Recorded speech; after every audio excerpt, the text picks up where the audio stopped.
and today I've just discovered some news that I think might interest you, and it's about a man who has been arrested and is about to be tried for harassment on the internet. This is in Canada, and it's the first trial of its kind, and to be honest, this is where it gets really, really, really problematic in numerous ways.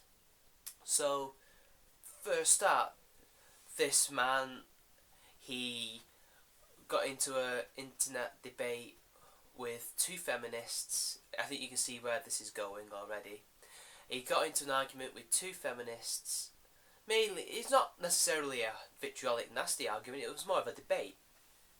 He got in debate over them wanting to shame this boy or young lad who, in the same country, in Canada, he was the one who made the anti-Sarkeesian video game, well, flash game, it's not really a video game, where you just beat her up. You know, like the one 10 years ago where it was George W. Bush. You know, it was like a JPEG of George W. Bush and you get to punch his face. It's like that. And this is where double standards start to come into place.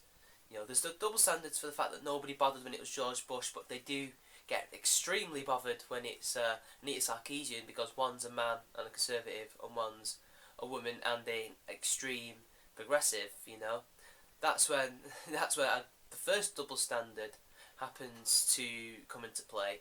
And the man, you know, he was called, his surname is Elliot. I'm just going to call him Elliot. Elliot, he complained to these girls saying that this shaming that they were trying to do, they were trying to shame this lad. They were trying to call potential employers to get him sacked or to not employ him. They were going to sick the internet on him, quote unquote. And he's argued that, quite rightly, that this is just as bad as the game. Of course, they disagreed, you know, typical third-wave feminist, you know. Getting away now, witch hunt, you misogynist bastard. This is progress. So, obviously, you know, the debate ensued, and there was no, according to the policeman, this is where it gets very strange, there was no harmful language, no insults, he wasn't being sexist, he wasn't being creepy to them.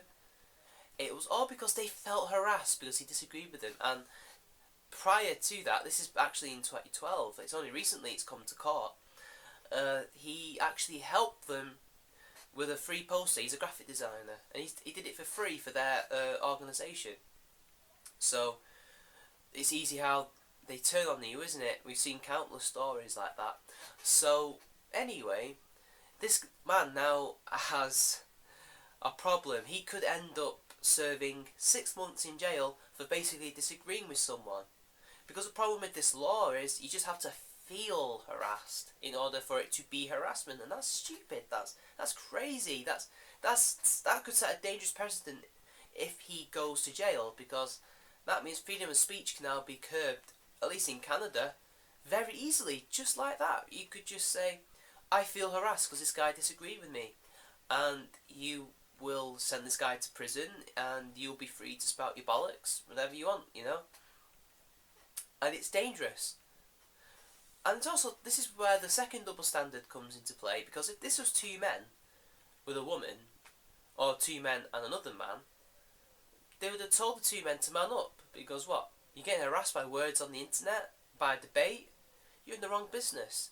And Elliot even said that these women knew exactly what they were doing. In fact, they tried to shame him. They were the ones who were harassing him to some extent. They were the ones who were taking his quotes and his tweets and spreading them to other feminist friends and telling them to dogpile him. And they even got one person to pretend that they were a 13-year-old in order to make him out to be a paedophile. And yet these are the ones who are the innocent parties, apparently. These are the victims, and he is the perpetrator. That's just wrong. How could something like this happen? Well, it's simple. It's because feminism needs to get rid of its enemies.